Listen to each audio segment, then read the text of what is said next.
Welcome to Mindshock. This is your host, Bruce McGuire, and you are listening to Nukes Aren't Real.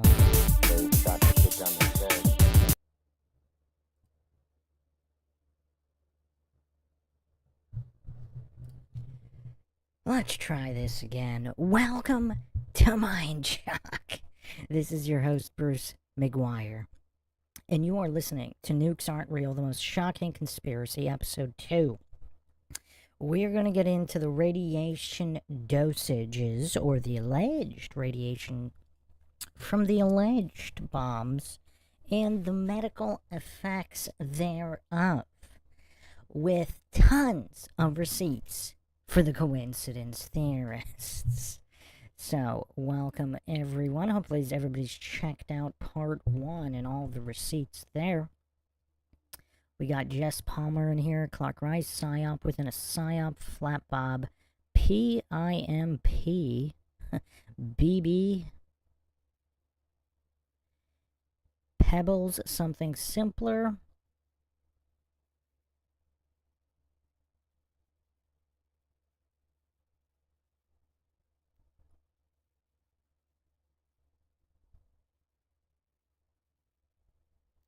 Lord Zed, of course,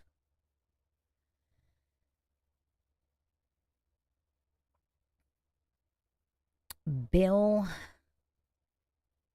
Plain and Simple Truth, Aaron, Truth Trollette, welcome everyone. Okay, so yeah, hopefully everybody's checked out episode 1. Can't wait to see the coincidence theorist cope fallout from that one and this one. We'll see what kind of fallout will result from the coincidence theorists, the scientism cultists, the authority worshipping Dunning-Kruger bootlicker goofs. Is it time? I think it's time.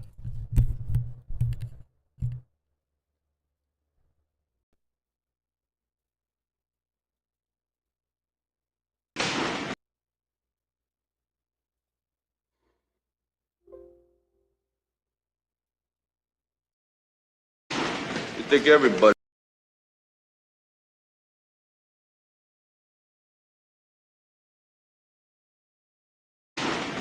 everybody has a Dunning-Kruger goof? Well, ain't they?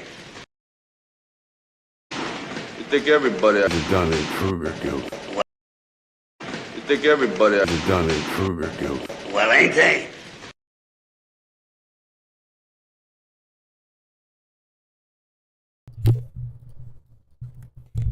Solid question there from Mick. Solid question. Alright, so let's get into the receipts here. This will be our continuing examination here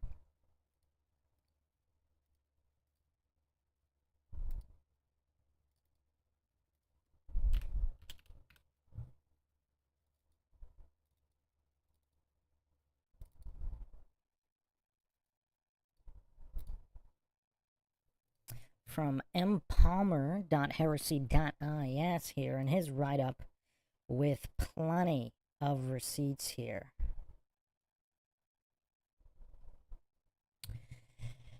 So, let's go over all these exhibits. What about the many cases of radiation sickness? Radiation damages rapidly regenerating tissues, bone marrow, hair follicles, intestines. Bone marrow failure leads to spontaneous bleeding and to infections, often with the oral cavity. Other common symptoms, hair loss and diarrhea. The question then arises, how can we account for the many reported cases of acute radiation sickness, ARS, from both cities, Hiroshima and Nagasaki? So in episode 1, we went over the optical damage and how it just so happens to match all of the carpet-bombed cities identical to them.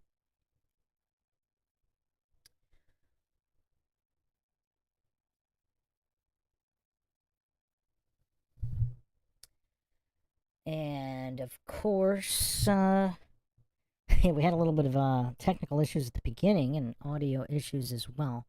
But yeah, if you find the Mindshock podcast interesting and informative, you can donate to our PayPal, support the channel, the Bruce McGuire channel here, the home of Mindshock.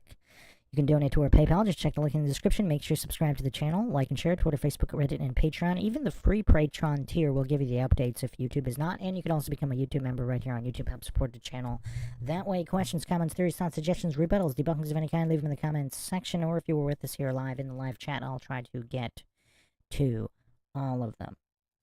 So, yes, obviously there was some kind of radiation sickness. Now, 3 days later, the trolley was back up and running. We went over that in episode 1. But yes, how are we going to account to the very real radiation sickness here? So I actually went over... Oh, not yet. Let's go over the new stuff first. So let's look here. The official estimates of radiation doses in Hiroshima and Nagasaki. Distance from hypocenter. So the source here is Culling's Dose Estimation for Atomic Bomb Survivor Studies, Its Evolution and Present Status. Again, these are all peer-reviewed scientific journals.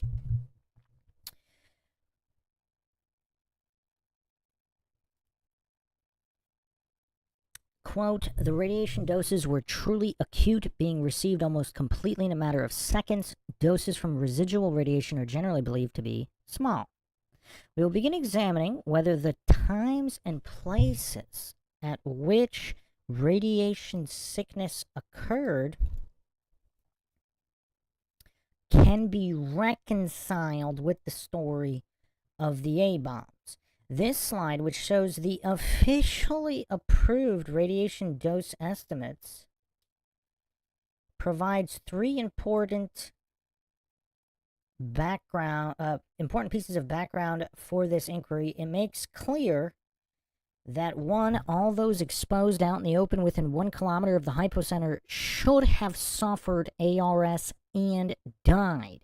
2, no cases of ARS should have occurred among those exposed at more than 2 kilometers away from the hypocenter. 3, and since strong radiation is emitted only during detonation, no ARS should be manifest in those who entered the area near the hypocenter only after the bombing. We will see presently that none of these predictions is fulfilled by available evidence. So again, you could see here unshielded radiation dose here and the distance. So, wow, clearly that is a lot of radiation that should be present. Now, let's look at the next receipt here. I actually went over this in episode 1 a little bit. We'll go a little deeper here. So, here we have acute radiation sickness, ARS, in relation to the hypocenter in patients who were exposed in the open. So, this is the Joint Commission of Japanese and American Physicians on Bombing Victims who were still alive at 20 days after the bombing. Otterson, 1955, Statistical Analysis of the Medical Effects of the A-Bombs from the Report of the Joint Commission on the Investigation of the Effects of the Atomic Bomb in Japan. Technical Information Service, United States Atomic Energy Commission. Army Institute of Pathology, Office of the Air Surgeon. And for those who think he's lying about all of these receipts, in the citation, of course, you could just go look them up. OSTI.gov/biblio/4381263. And this is what I put on the screen in episode 1 here for the coincidence theorists. So again, this is directly from the U.S. Department of Energy of Office and Scientific Technical Information that this report can be found here. April 19th, 1951. And again, it's not from one source. It's not from either Japan or America. This is from the Joint Commission. Okay, so what do we have here? So between 0 and 1 kilometers, there were 105 people alive on day 20. Only 88.6% had ARS, so not even all of them. 22 of the 105 died later. So the vast majority survived, where all should have died according to the A-bomb narrative. I mean, this is anywhere from the direct hypocenter to 1 kilometer. So either right in the center, a few feet away, a few yards away, all the way up to the kilometer. So, I mean, this is pretty wild stuff. So if they're carpet bombing, I mean, obviously, if a bomb lands on you, you're gonna die. Now, what's crazy is that 105 people were still alive on day 20. I mean, this is pretty weird. What is the coincidence theorist cope for this? I mean, I don't know. Are there any coincidence theorists in the chat here? Are there any A-bomb worshippers here? Are there any religious fanatics who will never give up their A-bomb narrative? They're clutching to it like a religious text. Bueller? Nothing from the coincidence theorists? Well, let's continue here. So, between 1.1 and 1.5 kilometers, 249 people alive on day 20. Only 9 died later. Now, died later could be several months later.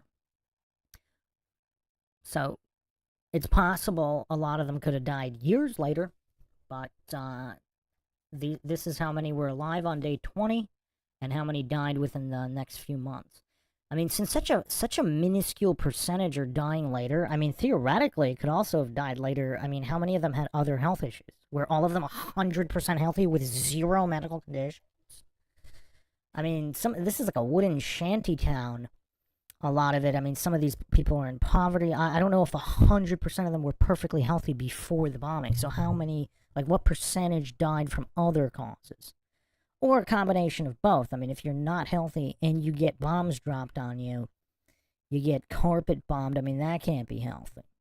Especially, you know, with emergency medical services unavailable or the quality of such highly suspect.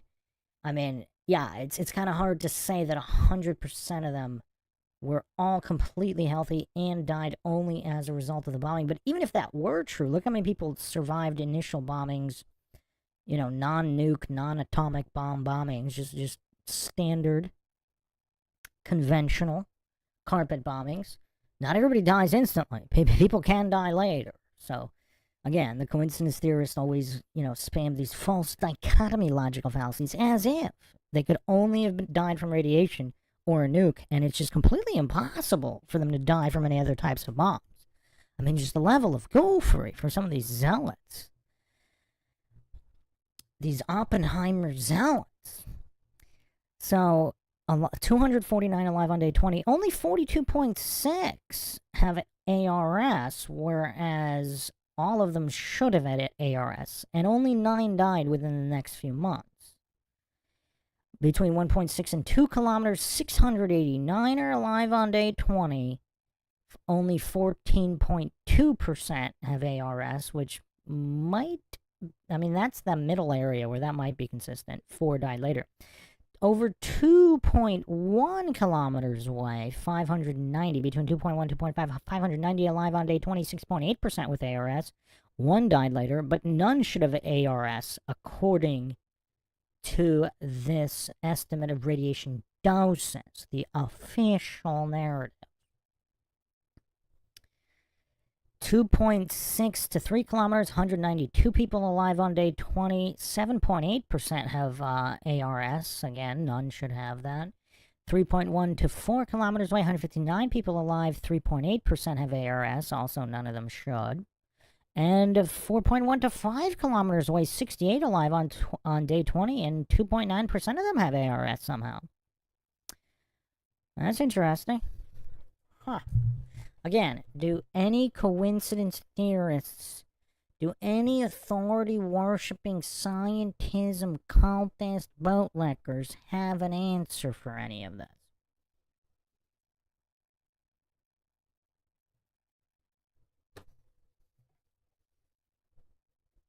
Clark in the chat here, do you have any response to any of this data?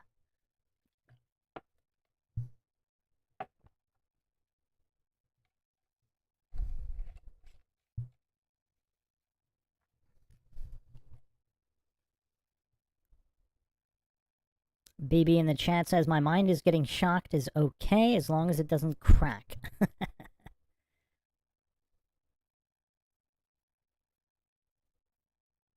Welcome, Justin Johnson and Heracles.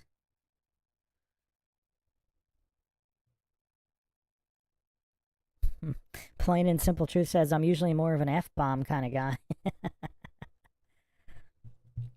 Clark says, it doesn't fit my script. Yeah, this is tough. This is tough. All right. So, let's continue rolling the receipts then. Let's continue with the receipts roll.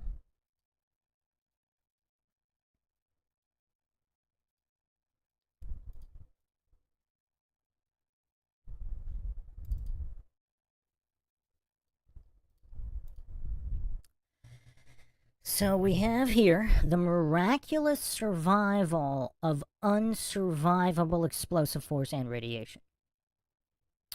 So the sources here, Keller, 1946. Journal American Medical Association, Clinical Syndrome Following Exposure to Atomic Bomb Explosions. And S. Jablon, 1971, Atomic Bomb Radiation Estimation from the Atomic Bomb Casualty Commission. Again, so these are all official sources here. So one of the 5 patients who was in a wooden building about 50 meters from the center of the explosion was thrown 12 feet by the blast as the building collapsed. So 50 meters away, and this guy survived. That's kind of wild. So imagine getting a nuke dropped right on you, and you're mere meters away. And yeah, you get flung 12 feet, but then you're fine? I mean, aren't these things supposed to be incredibly deadly? I mean, these things supposedly can level city blocks completely. But they can't even kill a guy within 50 meters?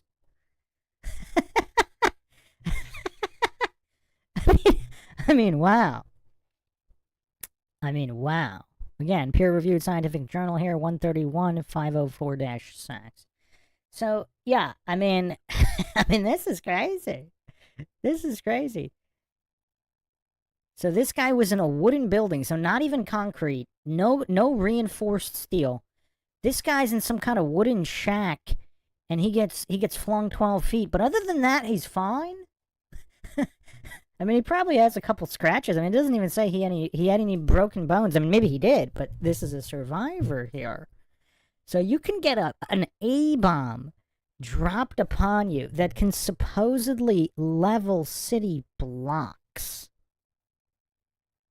And yet, you know, blocks of concrete and steel. And yet a guy in a wooden shanty only gets thrown 12 feet and survives. Clark Ray says he did have a double concussion, though. Are we sure? Is he a roller jam player? I mean, this is kind of crazy. I mean, wow. This is so wild. I mean, what could be more mind-shocking? I mean, this account definitely doesn't fit the official narrative. I mean, this guy gets thrown 12 feet. Practically an A-bomb drops on his wooden shanty, or, you know, within meters, within 50 meters.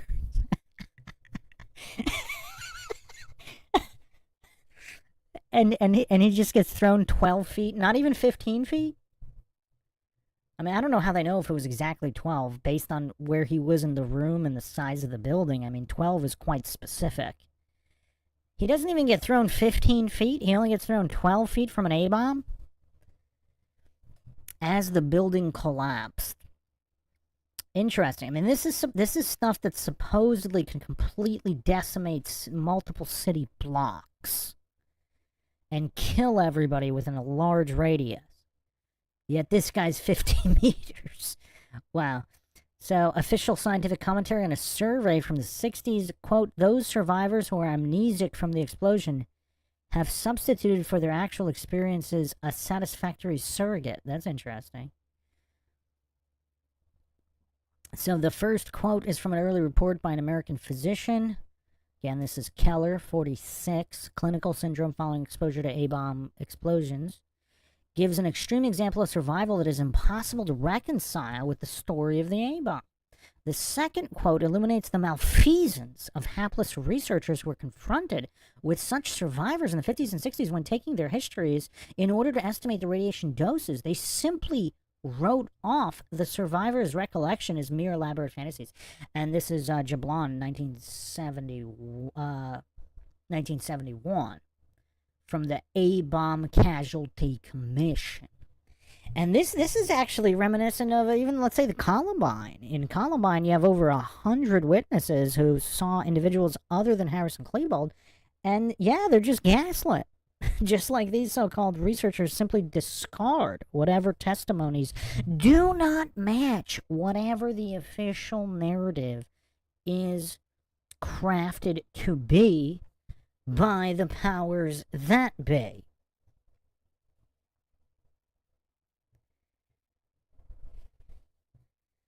Shifty Eyes Shady, welcome in the chat, says there is also the account of the 16-year-old girl who got out at a Hiroshima train station and walked home several blocks through the leveled city, and she was fine.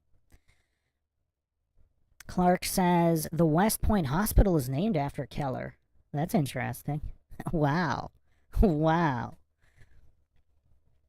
Hoop Oracle says it was done to destroy old world buildings, Tartaria. Justin Johnson said she walked it off. Is that where the phrase walk it off comes from? Surviving A-bomb? If you can walk off an A-bomb, I mean, that kind of makes sense, though. Because if you're in a football game and you get like a harsh tackle and you got to walk it off, I mean, if people can walk off A-bombs, I mean, oh, wow. Justin Johnson said she had grit. Oh, man. I mean, this is crazy stuff, though. Imagine an A-bomb being dropped practically, within meters of your wooden shanty, and you only get thrown 12 feet, and then you survive.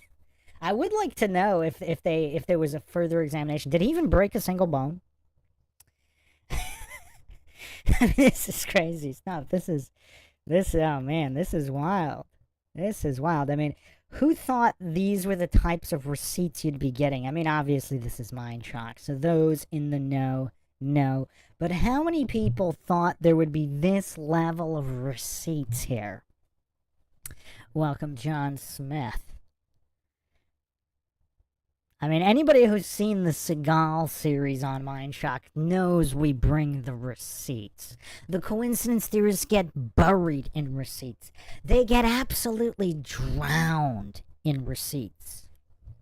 We're just getting started here. We got plenty more receipts here.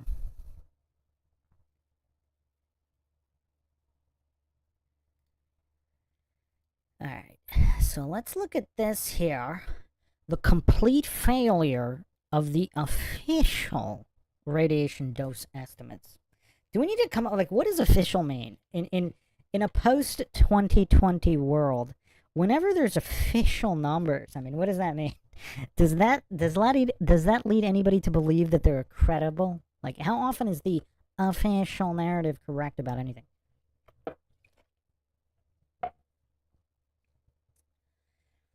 The left slide shows the outcome of an animal experiment conducted on the occasion of a later bomb test.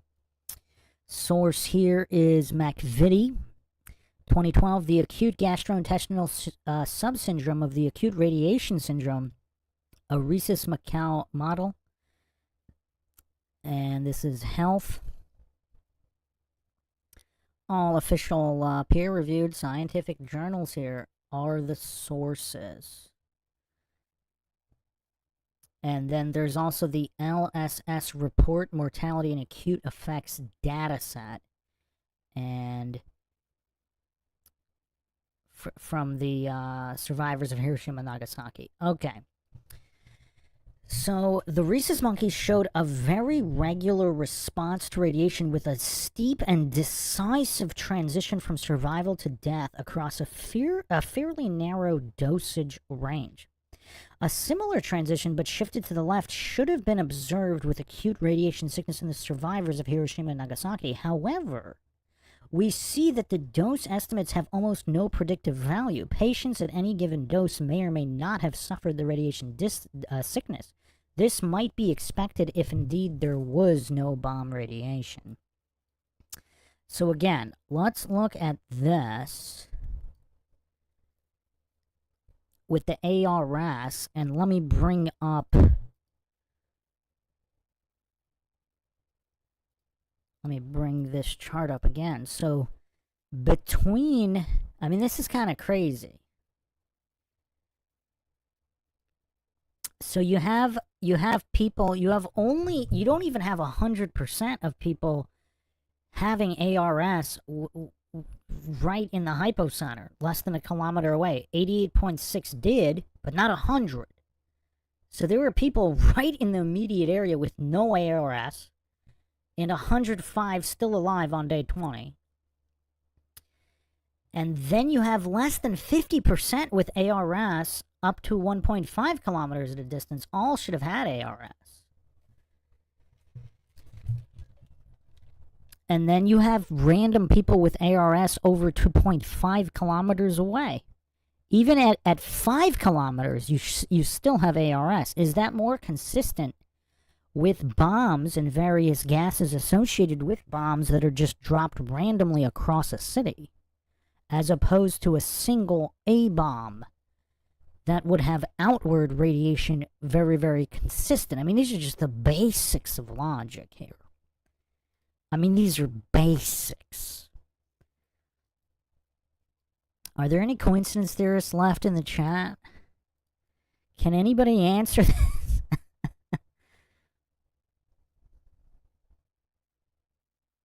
Clark Rice says, when the body count figures in Vietnam became absolutely unbelievable, the narrative broke down. Body count is super sketchy. Well, forget body count. Let's just look at the ARS. I mean, let's just look at who should be getting ARS at what distance. I mean, should it be uniform outward radiation if there's only a single A-bomb?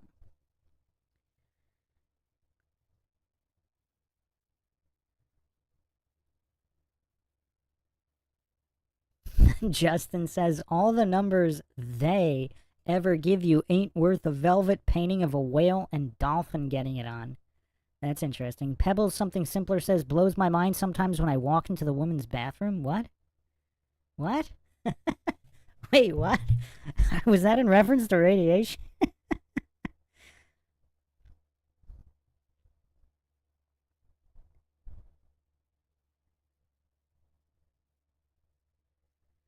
Oh, John Smith says, I thought that said Truth Toilet at first. Oh, man. Truth Trollette. Yeah, is not Truth Toilet. Although that would be a good name for a podcast. Maybe I should start a Truth Toilet series. Yeah, I gotta get another Goofatorium episode out. That's in the works. Maybe this weekend. Clark Rice says, I am truly shocked that the evidence is this persuasive. John Smith says, I love the Steven Seagal series, Bruce. Oh, it's not over. It's not over. We got at least 20 more hours of Seagal receipts. I mean, that is one accomplished man. Flat Bob says, she's talking about ass bombs, A-bomb.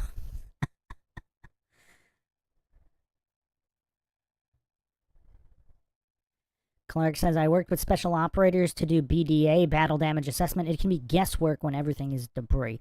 Yeah, well, I'm talking about the radiation, though. Just from basic... I mean, if you're dropping an A-bomb, you have the... From the center, you would expect the radiation uniformly traveling outward.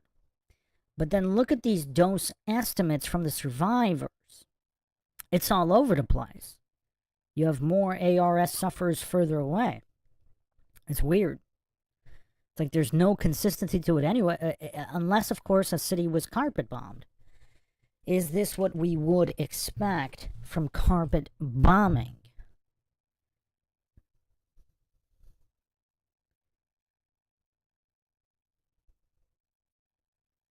Clark says, seems like the Army would have a lot more observational capacity. I mean, this is also from Japanese sources as well. I mean, joint commissions, etc. It seems like all these numbers are quite thorough. So, a similar transition should have been observed with radiation sickness to the survivors of Hiroshima and Nagasaki. However, we see that the dose estimates have no predictive values. Patients at any given dose may or may not have suffered radiation sickness. This might be expected if indeed there was no bomb radiation. All right, let's continue here.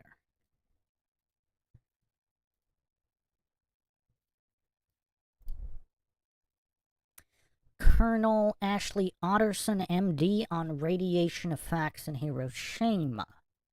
And this is from the medical effects of the atom bomb in Japan, McGraw-Hill, Otterson A. Warren S., 1956. Quote, it is difficult to explain the complete absence of radiation effects in a number of people who were theoretically exposed to lethal dosages of radiation. Let me repeat that again for any coincidence theorists that are suffering too many conniptions to actually post in the chat right now. It is difficult to explain the complete absence of radiation effects in a number of people who were theoretically exposed to lethal dosages of radiation. Otterson headed the Medical Joint Commission that investigated the aftermath of the bombing. So this is the head of the entire commission. A short time after writing down these words, he died in a plane crash in Colombia. Must be coincidental. 3 of the other 6 American MDs who served in the commission also died before their time. So wait a second. So the head of the entire commission dies in a plane crash in Colombia, and 50% of the other American MDs on the commission died. So, what? So the head dies, and 50% of all the American MDs on the commission die. That's kind of interesting. This kind of reminds me of NASA scientists who, apparently, you know, there's what, over 80 NASA scientists just happen to die. I mean, does any other government do CIA spies even die at that rate? I mean, I don't think they would disclose that. I mean, FBI agents don't even die. FBI agents on task forces or whatever, they don't die in these kind of percentages. And they're dealing with actual, you know, they're actually involved in shootouts. The observations we noted above were not lost on Colonel Ashley Otterson, MD, a highly experienced and plain-spoken surgeon from New England who had organized the above-mentioned Joint Commission, and he wrote them down in his official report, edited jointly with Shields Warren. Unfortunately, he did not survive the release of this report for very long. The same year the report was published, he died in a plane crash. 3 of his 6 American colleagues on the commission reportedly also died while still young. And this is Liebau, 1985, Encounters with Disaster, a Medical Diary of Hiroshima, 1945. I have been unable to ascertain the times and circumstances of those other deaths. And if these were at 85 and they're still relatively young, did the other 3 die, like, the year after that report was published? Because that was 85 that it was noted that 3 of the 5 died in Liebau Encounter with Disaster, Medical Diary of Hiroshima. So that's 85. So I wonder if the other 3 survivors were not survivors for very long. Like, maybe the following year they all died. I don't know. That's kind of crazy. Nobody's been able to track that down.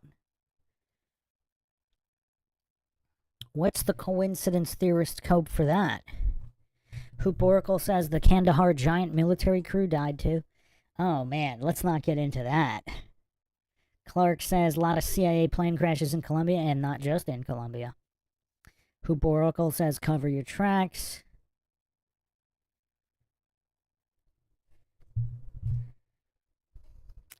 SEAL Team 6 taken out also. Clark says, trust me from experience, nothing gets your attention like getting tossed out of a perfectly good aircraft. Flat Bob says, the coincidence theorist cope is not,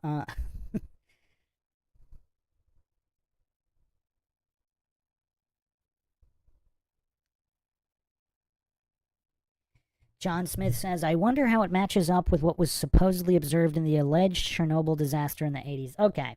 Yeah, that needs to be a complete different podcast, because, yeah, reactor meltdowns are different, but there were anomalies. So there were people who got really sick and died in the area, but there were also supposedly people who were unaffected. So, yeah, that's kind of strange. It's a little different when you have actual bombs that are supposed to level city blocks, not giving people any radiation, and people surviving that are just meters from where the bomb dropped. Is crazy.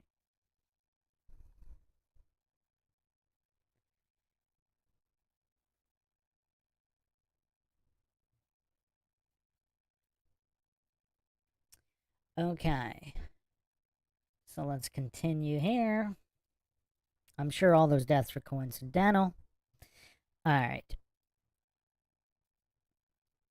Next exhibit here, we have acute radiation sickness among 525 late entrants to Hiroshima.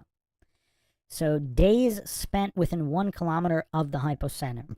Another glaring inconsistency in the official narrative is the occurrence of acute radiation sickness, sometimes deadly, among people who were not even in the cities when the supposed atomic bombings struck. These people often fell ill after participating in rescue and recovery operations near the hypocenter. And as we can see here, there is a clear correlation between the amount of time spent near the hypocenter and the likelihood of developing ARS. Source here is Sutao 2017, rediscovery of an old article reporting that the area around the epicenter in Hiroshima was heavily contaminated with residual radiation, indicating that exposure doses of A-bomb survivors were largely underestimated. Which is also kind of strange, because once again, if we're going by the numbers, there were people who were very close to the hypocenter at the time of the bombing who didn't even have ARS. Again, here, if we're looking at this. I mean, this is quite strange. They're alive 105 days later. So, and some people died after visiting after the bombing. I mean, that doesn't really make a lot of sense. That's kind of weird. That's kind of weird. Also, what's kind of I mean, I guess there were... So the percentage with ARS symptoms, it's almost like there's a... I mean, look at the days spent. So even in one day, they could have a fair amount of sickness, and yet there were people who were there. I mean, it just doesn't make any... These numbers don't make any sense here. The minority of mainstream scientists who even pay attention to this discrepancy typically blame it on the radiation from fallout, which they assume to have been greater than generally believed. However, as we have seen above, this explanation is not supported by any physical evidence. Yeah, that's kind of weird. It's almost like that one lake, was it that one pond or lake near Nagasaki that we went over in episode 1? Apparently the radiation there started 2 years after. Was it 2 years? Something like that? It was well after. And so were they faking something? But then what happened? Why is there so much inconsistency? Are some people just immune to radiation sickness?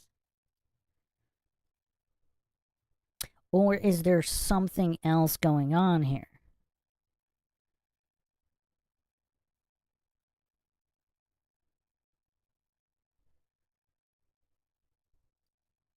Is there something else going on?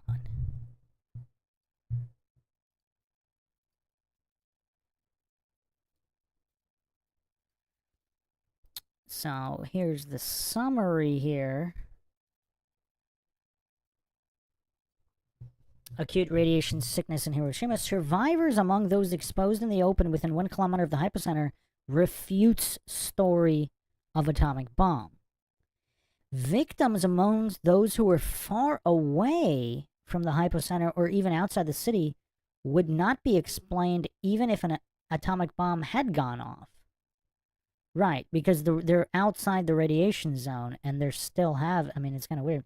Late entrants suffered ARS after exposure near the hypocenter in the aftermath, even though there was very little radioactivity. Individual radiation dose estimates are fictitious and correlate very poorly with ARS symptoms. Collectively, these findings clearly show that the radiation sickness was not caused by any atomic bombs. We therefore must look for other possible causes of the many observed cases of the disease. Once again, the coincidence theorist scope is, oh, there were people with ARS, therefore it had to have been an A-bomb. It could not have been anything else. You see this level of gophery with the devout coincidence theorists who can only bootleg official narratives. Justin Johnson says, how come none of them got radioactive powers like Spider-Man? That's a good question.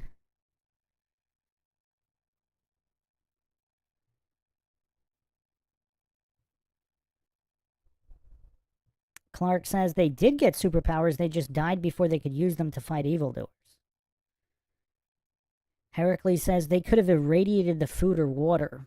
That's a dark theory. Well, let's continue here. There's plenty more receipts.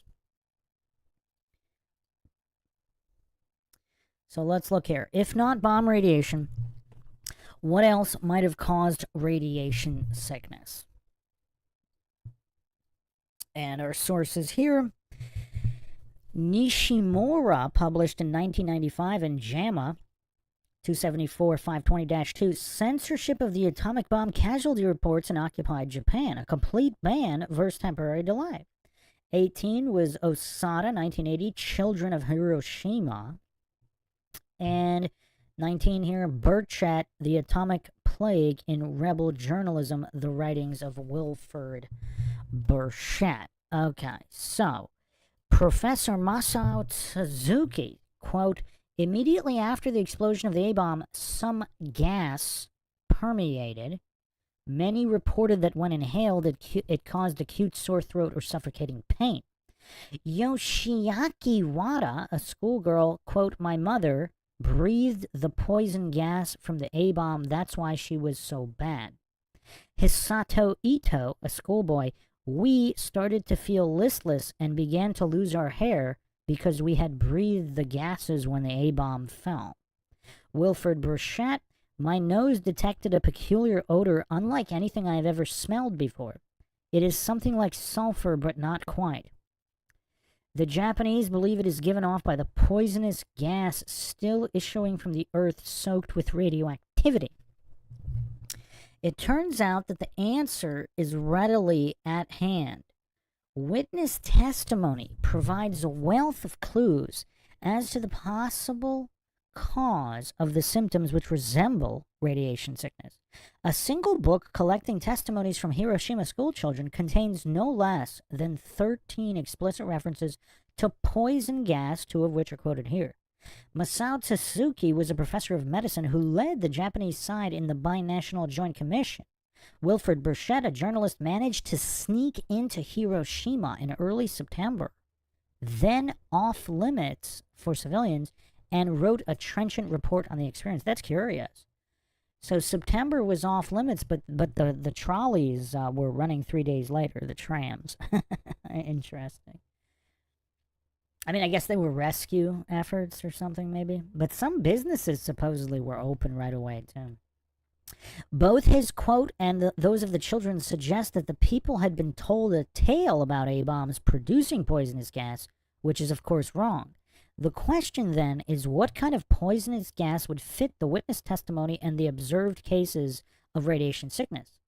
The book discusses some alternative, but overall, there is only one plausible candidate.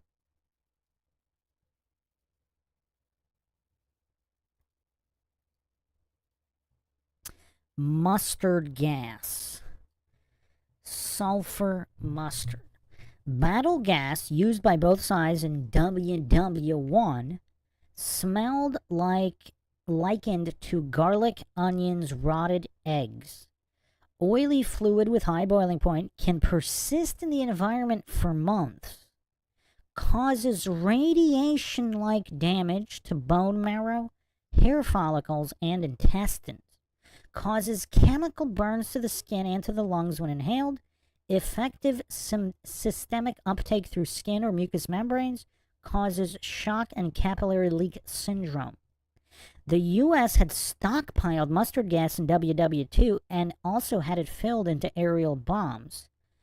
Source here is the U.S. Explosive Ordnance, the U.S. Navy Bureau of Ordnance, OP 1664, Volume 2, released May 28, 1947. Both its stench and its persistence in the environment align with witness testimony. The persistence also accounts for the documented cases of radiation sickness in late entrants. That's kind of interesting. While many of mustard's clinical manifestations are indeed similar to radiation, some are distinctive. And these distinctive signs are indeed documented in testimony, and scarce as it is, in the evidence from autopsies. So, very, very interesting here.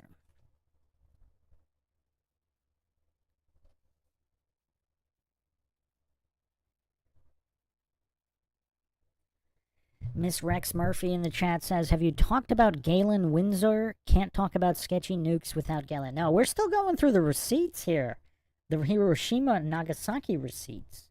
I mean, we got to get through all the receipts. I mean, this is definitely going to be an episode 3 after this one, because, I mean, we just have so much to go over here. I mean, the coincidence theorists are just drowning in receipts here. They have no answers.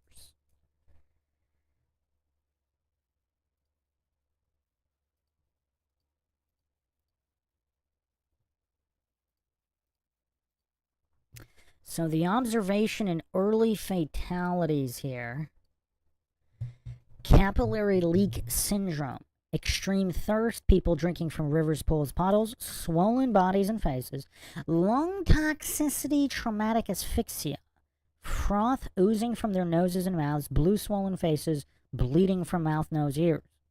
Eyewitnesses who came upon the scene early on report that many of the fatally stricken victims were suffering intense respiratory distress. In dead victims, lung edema was evident by the frothy red discharge from mouth and nostrils. This is Hachiya, 1955, Hiroshima Diary, the Journal of a Japanese Physician, August 6th, September 30th, 1945, published University of North Carolina Press. Also noted were dead and dying victims who had gathered near the nearest supply of water, however dirty, to quench their burning thirst. The source here is Sekimori G. and Marshall G., 1988, Hibakusha by the Kosei Publishing Company. All of these reported symptoms are known to be induced by mustard gas, but none of them fit the clinical picture of irradiation, however high the dose. So supposedly these are incredibly unique symptoms to mustard gas and not radiation sickness. Truth Trollette asks, why weren't the witnesses also vaporized? That's a great question. Well, I mean, if a guy right next to where the bomb's being dropped only gets flung 12 feet and then he survives in a wooden shanty, I mean, you would think there'd be plenty of witness survivors.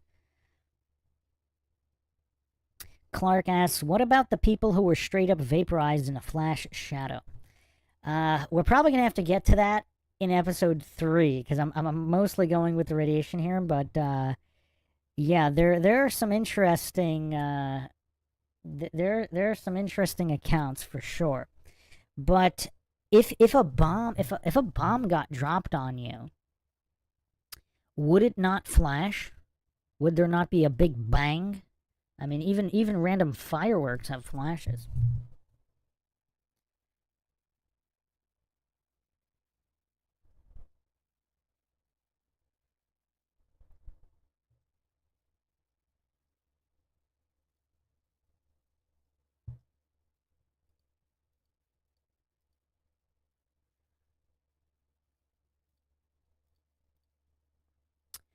Alright, next exhibit here, lung pathology in a boy who died 3 days after the bombing. So you see here, edematous pleura, deflated alveolus, inflated alveolus. This picture shows one of the rare extant and documented samples of histopathology in an early victim. We see some alveoli which are grossly inflated by trapped air. This comes about through damage to the small bronchi that feed these alveoli. The distended alveoli will compress the adjoining ones, neither will function properly. The pathologist who described this case called these findings, quote, hard to interpret, end quote. This is the Pathology of Atomic Bomb Casualties from the American Journal of Pathology, 25853-1027, 1949. While this is true as long as the assumed case is radiation, these findings are perfectly typical of acute mustard gas damage to the lungs.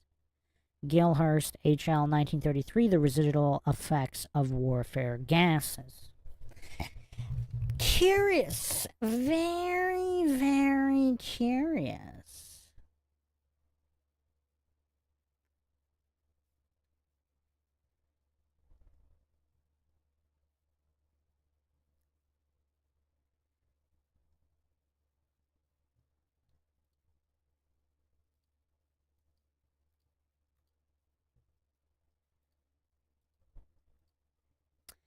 Next exhibit here. What about those nuclear flash burns? The figure shows two cases of napalm burns and one of nuclear flash burn. This is the one, A on the left, B in the middle, C on the right. The picture on the left shows a girl from Iraq with napalm burns. The other two pictures are from a paper published in 1948 that purportedly deals with nuclear flash burns, but which also comments explicitly on the very similar clinical picture seen in the burn victims from Hiroshima, Nagasaki, and Tokyo, respectively. This is Block M.A. and Suzuki M. 1948, Observations of Burn Scars Sustained by Atomic Bomb Survivors, a Preliminary Study. All three burn victims show hypertrophic scars of burns that were obviously localized and have sharp, irregularly shaped outlines. Such burns can hardly be expected to result from the exposure to a strong flash of light, which should affect all exposed skin areas evenly. To answer the above question, the true flash burn is supposed to be in the middle one. Also note that the gentleman on the right is said to have been burned by gasoline which had been ignited by napalm rather than by napalm directly.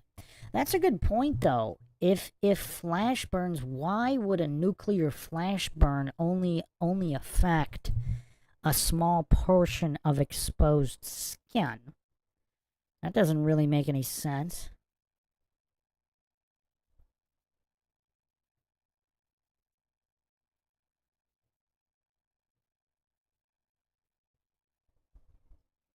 I mean, is there any coincidence theorists cope for this?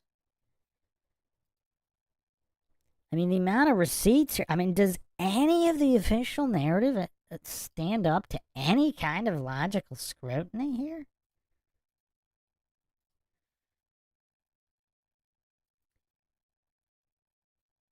From the diary of Hiroshima physician Michihiko Hachiya, August 6th.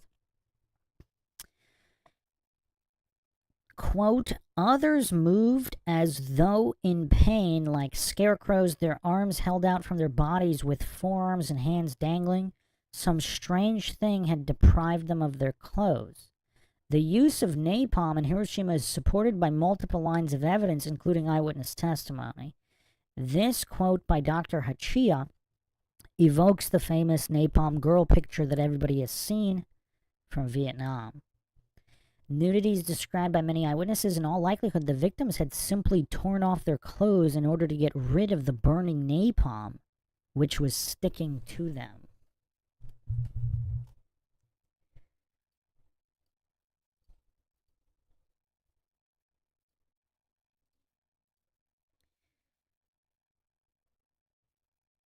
From the diary of Hiroshima physician Michihiko Hachiya, August 6th, continued, quote, others were shuffling along like forlorn ghosts, terrible burns covering more than half the body, the skin of face and arms peeling off and flapping around them.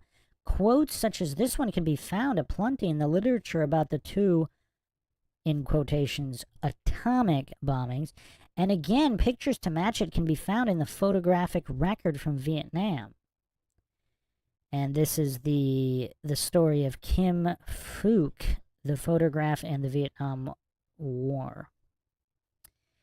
So, which is, however, overall very sparse. This one shows the little cousin of Napalm Girl Kim Phuc. The boy succumbed to his severe burns within 1 hour of the attack. And I'm not going to put those photos on the screen, of course, but if you look at the photos from Vietnam of napalm, quite traumatic stuff here. Does that match everything in Hiroshima and Nagasaki as well, and Tokyo and all these carpet bomb cities? And is there anything in the official A-bomb narrative that isn't explained by conventional carpet bombing, mustard gas, and napalm? That's a question for Clark in the chat there.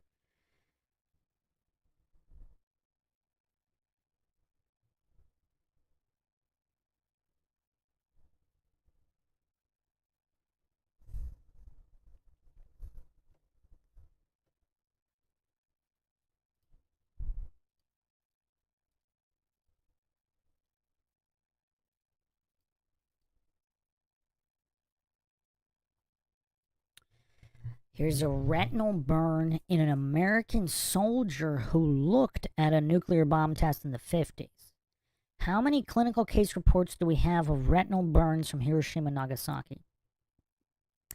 A0, B1, C10, D1000, E100,000. What does everybody think? Burns of the retina can occur at considerable distance from an intense source of light because the refractive apparatus of the eye, the lens and the cornea, focus the light onto one spot of the retina. The high intensity causes a steam explosion inside the retina, which results in this volcano-like appearance. The fact is well documented in connection with nuclear bomb tests which occurred in later years, both in experimental animals. And this sources here is Ham, 1957, experimental production of flash burns in the rabbit retina. American Journal of Ophthalmology, 43711-8. And in accidental exposure of human onlookers, Rose H.W., 1956, human chorioretinal burns from atomic fireballs.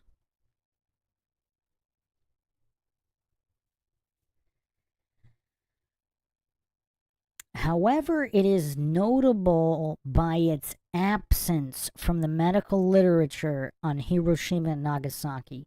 Not a single clinical or pathological report can be found that would describe any such case. This is wild. So based on the population of those cities, there should have been tens, if not hundreds of thousands. And there are flat out zero. They couldn't even be bothered to fabricate a single case. They couldn't even be bothered.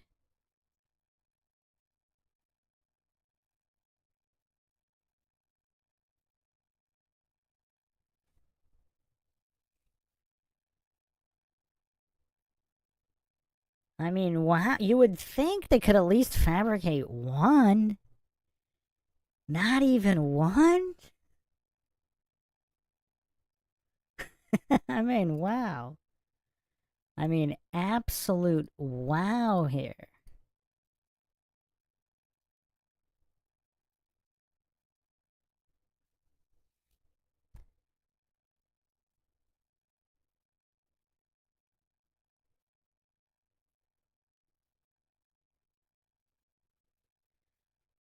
Alright, here's the final receipt on medical injuries and such.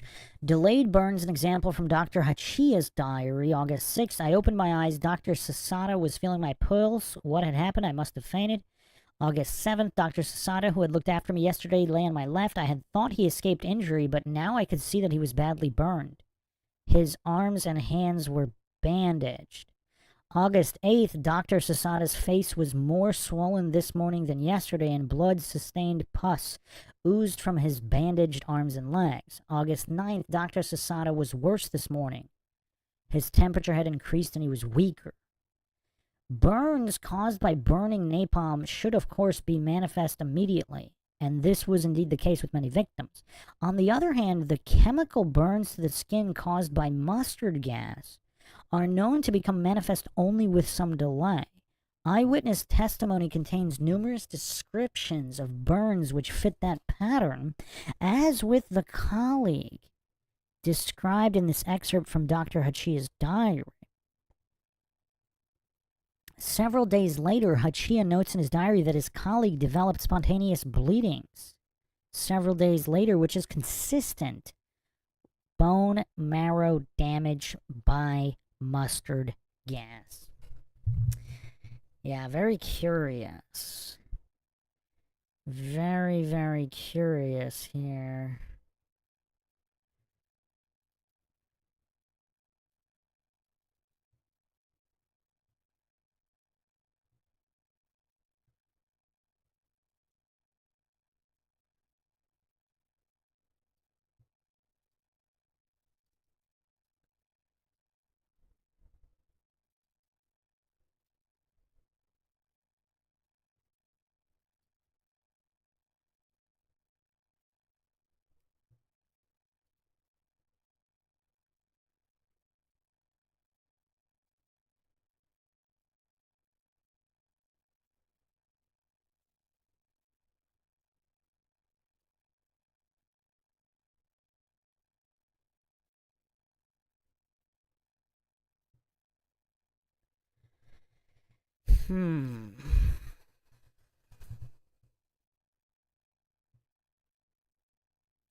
What does everybody think? What are the final thoughts here? Perhaps we should do a poll. Let me just put one more interesting receipt on the screen here for the coincidence theorists. Give me a second here.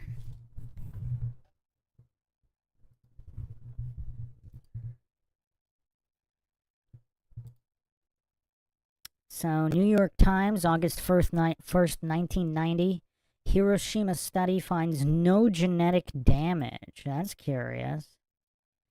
So, the New York Times published in 1990 that this extensive study, there's no DNA damage. That's kind of curious.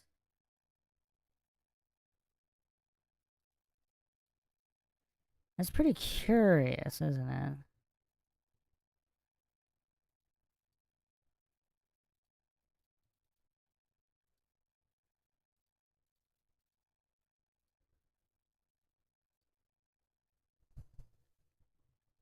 There's a quote from this article. John Boyce of the National Cancer Institute.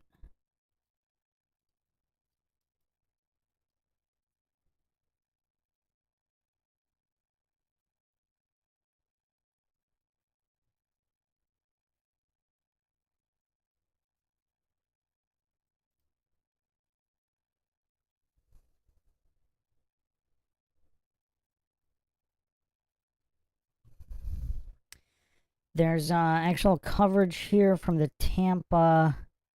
That New York Times article is like behind a paywall, but it's actually printed here also in the Tampa Bay Times. Let me put that on the screen here.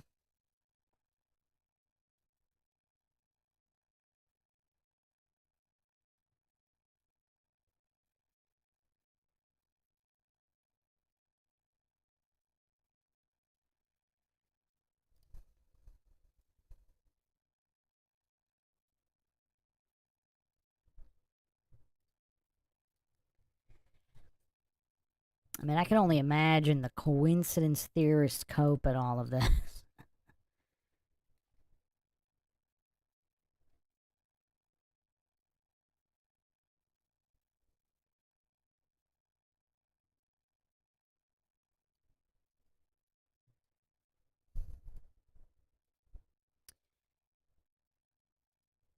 Alright, so.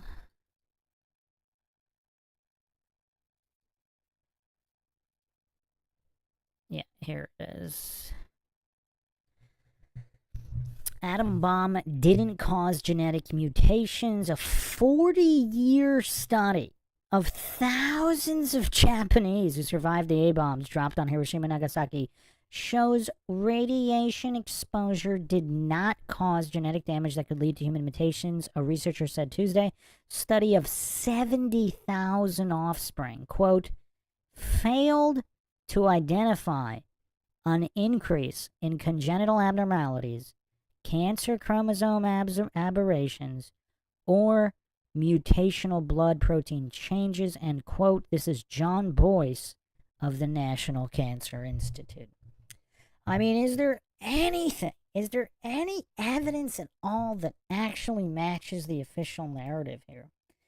And this is New York Times publishing this. Tampa Bay Times publishing. This was published in multiple newspapers here, this 40-year study. I mean, wow. That's quite interesting. What is the coincidence theorist cope for this? Pinto Sack asks, what about those alleged nukes that the Soviets apparently detonated way up north? I mean, there's even stories about the Germans detonating nukes. And they supposedly developed nukes first. That's probably a good topic for another podcast, though.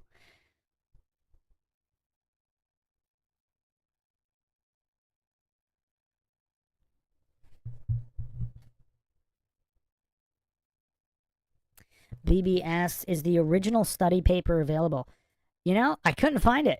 It's kind of curious. It's like they pulled it. Because I was trying to find it, and the only place is it's on the New York Times archive. Oh, wait, hold on a second. Wait a second. Maybe I just found it.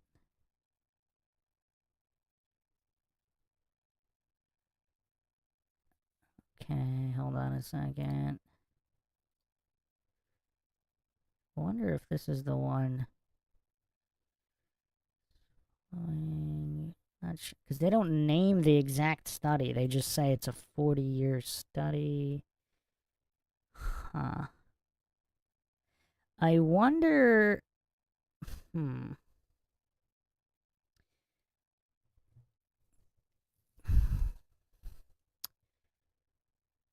Yeah, they didn't name the study. So there's Genetic Effects of Radiation by the National Research Council, which is published in 1990, which is available on ncbi.nlm.nih.gov. Perhaps it's a subset of this study.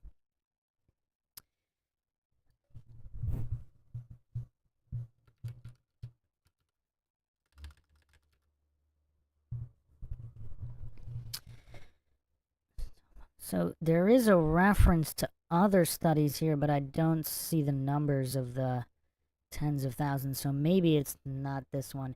This one looks like it might have referenced the other one, so that might not be that one.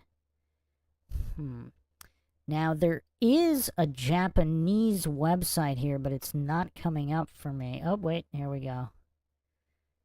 Or maybe not. Oh, okay, here we go. Okay.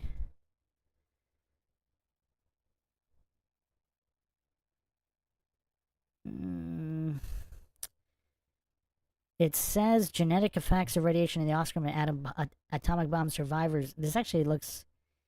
I mean, there's nothing here though. It's just like a.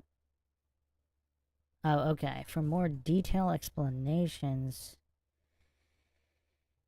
Okay, it might be here. Looks like it's subclassified. Okay, so it might be this one.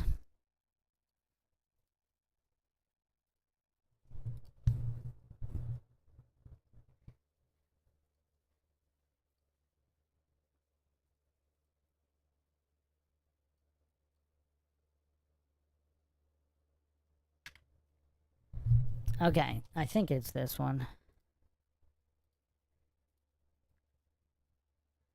I'll put a screenshot of it so people can go check it out.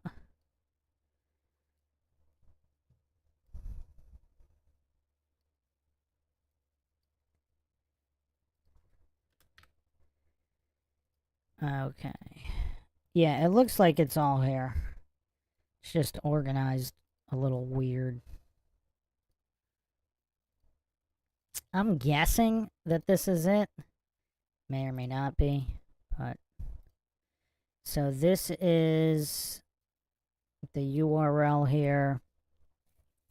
rerf.or.jp. Radiation Effects Research Foundation, a cooperative Japan-U.S. research organization, genetic effects of radiation in the offspring of atomic bomb survivors. And then they have a whole bunch of data here and subsets of this. So I'm guessing this is the whole thing here.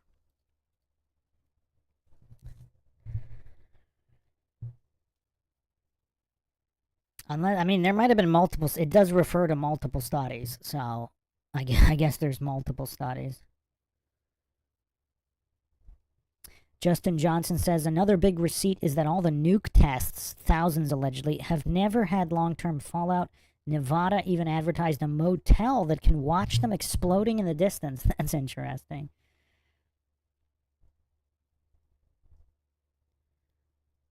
Clark says there's a whole class action lawsuit of downwinder survivors from the area around White Sands. My dad was an Air Force lawyer who paid claims for fallout litigants. Yeah, how did they prove? So, okay, they're definitely doing some kind of tests with some kind of weapons, which may have involved some kind of radiation. That doesn't mean that any atoms were split.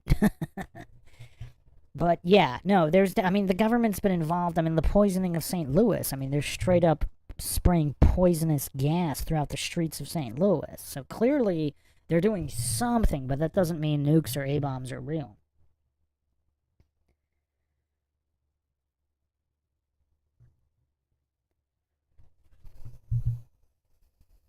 Welcome Hawaiian Skies here. That's a cool name. So yeah, BB, I don't know if this is the original study that they're referencing, but here is one on this URL. Make it a little bigger so everybody can see it.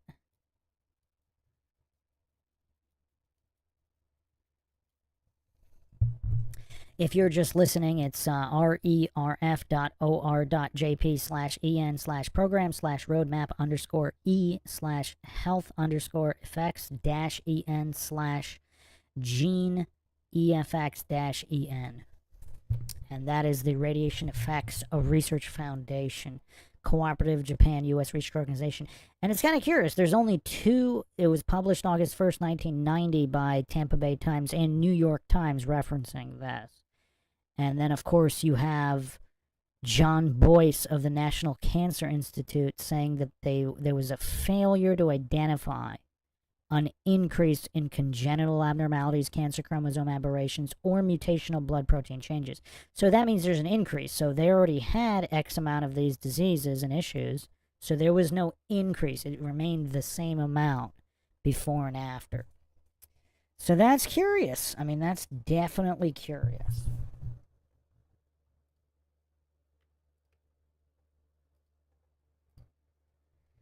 So let's just do a poll here to round this episode out. I mean, we do have... I'm going to do another episode because there's more stuff to go over.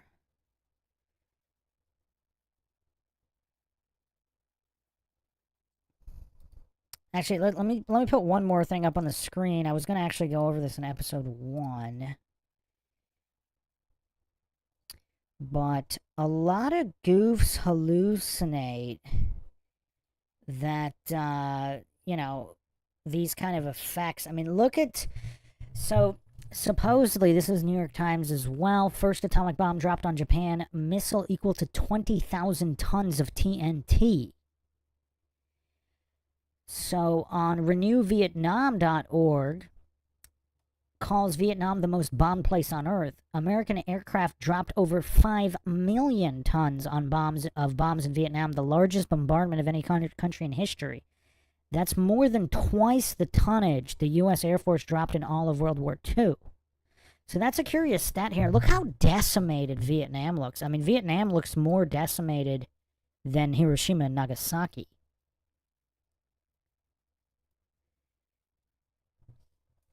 So to the goofs that hallucinate that they couldn't have dropped X amount of TNT on Hiroshima and Nagasaki, they dropped far more than that in Vietnam. 5 million tons. So if an A-bomb is only equal to 20,000 tons, like, are these coincidence goofs hallucinating that the Air Force could not have dropped 20,000 tons of TNT? They dropped over 5 million in Vietnam, but they couldn't have dropped 20,000 on Hiroshima and Nagasaki? I mean, that's a weird cope.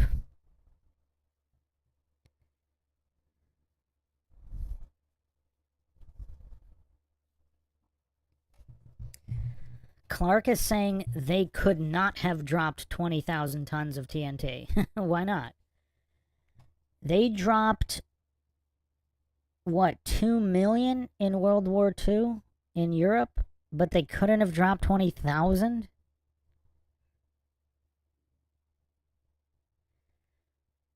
Hoop Oracle says, who's to say 20 tons would actually be needed 20,000 tons? Well, that was just an estimation. That was just an estimation based on damage. Clark says, not at one pass. Well, let's look at this. Let's look at this.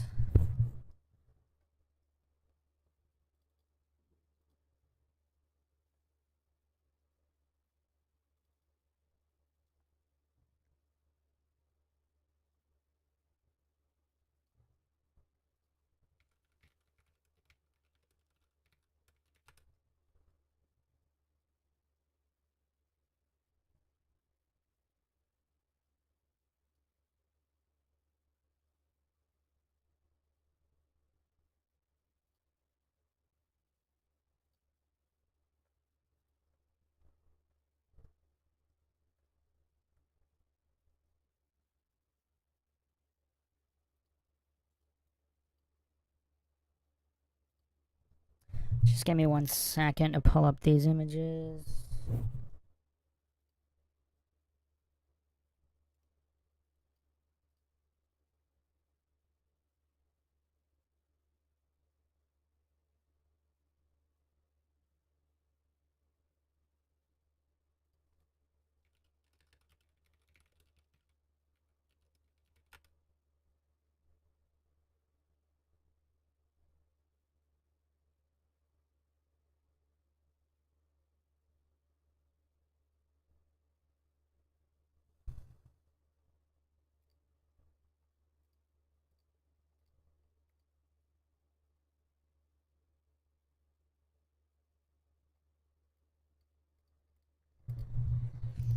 So this is the damage in Rotterdam, May 14th, 1940. German bombers set the entire inner city on fire with incendiary bombs. So this is very, very similar to Hiroshima here, where you have random buildings still standing. Like, you have complete decimation of certain buildings and then random buildings still standing. You know, pretty identical here.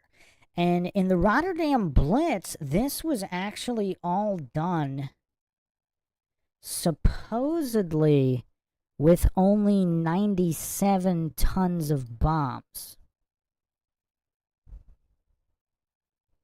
So warhistoryonline.com is saying that there were only 97 tons, which is curious.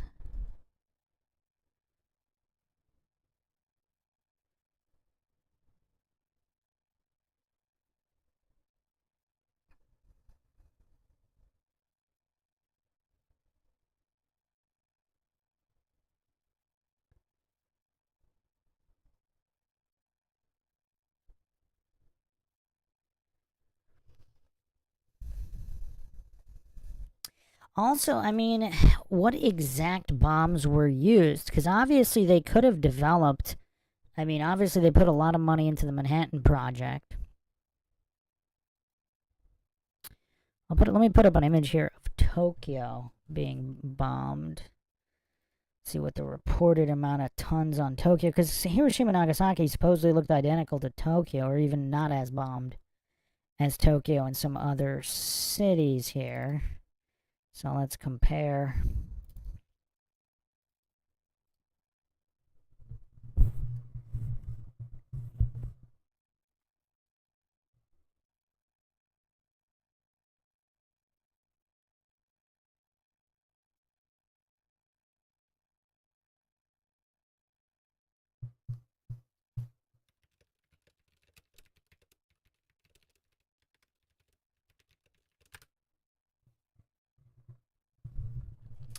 So there was 1,665 tons. Wow, Tokyo looks even more decimated than Hiroshima and Nagasaki. This is wild. All right, hold on. Let's put all these images on the screen here. This will be the final point here. All right. I mean, wow, look at Tokyo here. You have, again, random buildings surviving, and then just absolute decimation, and then random buildings surviving. Just like in Hiroshima and Nagasaki. So supposedly, this is...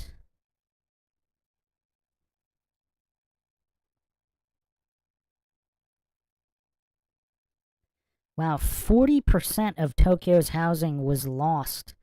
Over 267,000 homes. This was 1,665 tons of napalm and incendiary bombs.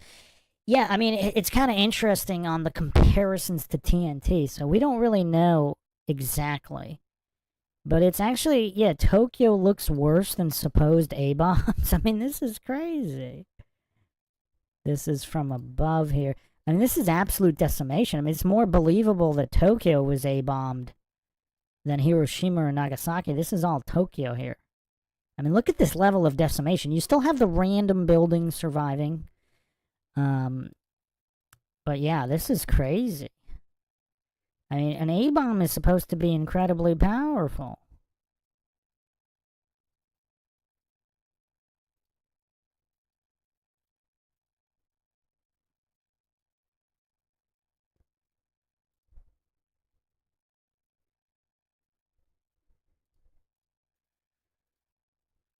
Here you have Hiroshima here.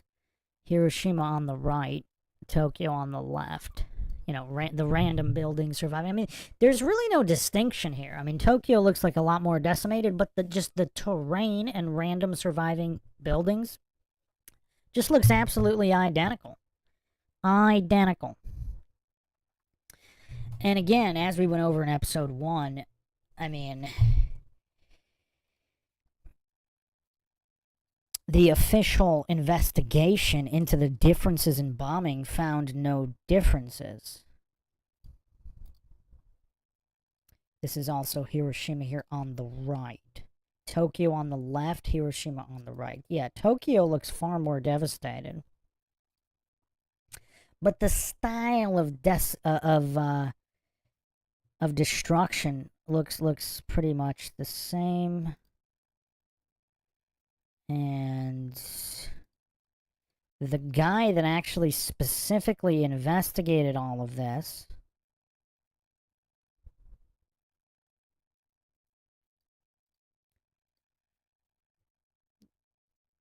is Alexander P.D. Seversky.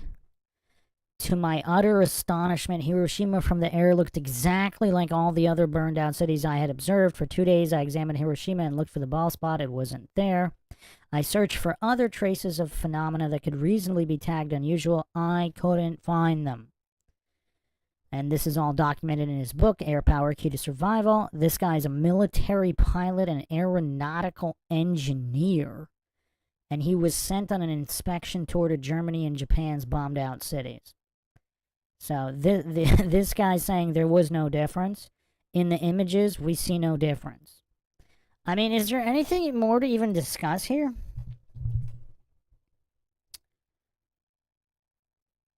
I mean, is there anything left to discuss here?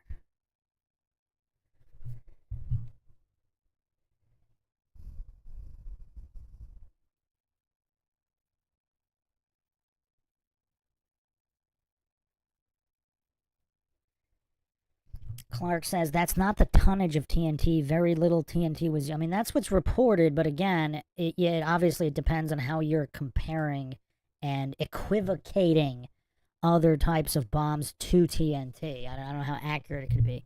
But anyway, the point is Vietnam was bombed far worse with no A-bombs. So to think that this kind of damage can't be caused with conventional firebombing or carpet bombing, I mean, it's weird, because you have these random buildings just completely surviving practically unscathed. I mean, it doesn't even take paint off of railings, and supposedly there's no other way to cause this damage other than A-bombs. I mean, that's just goofery. Obviously, there's all different types of bombs.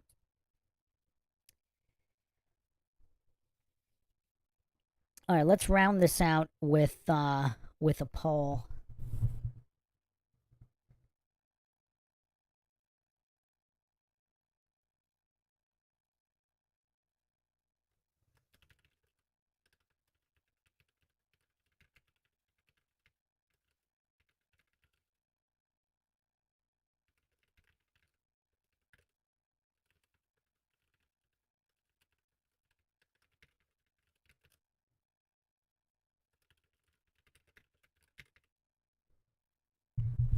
And here we go. So, could Hiroshima Nagasaki damage and radiation be explained by non-atomic, non-nuclear weapons?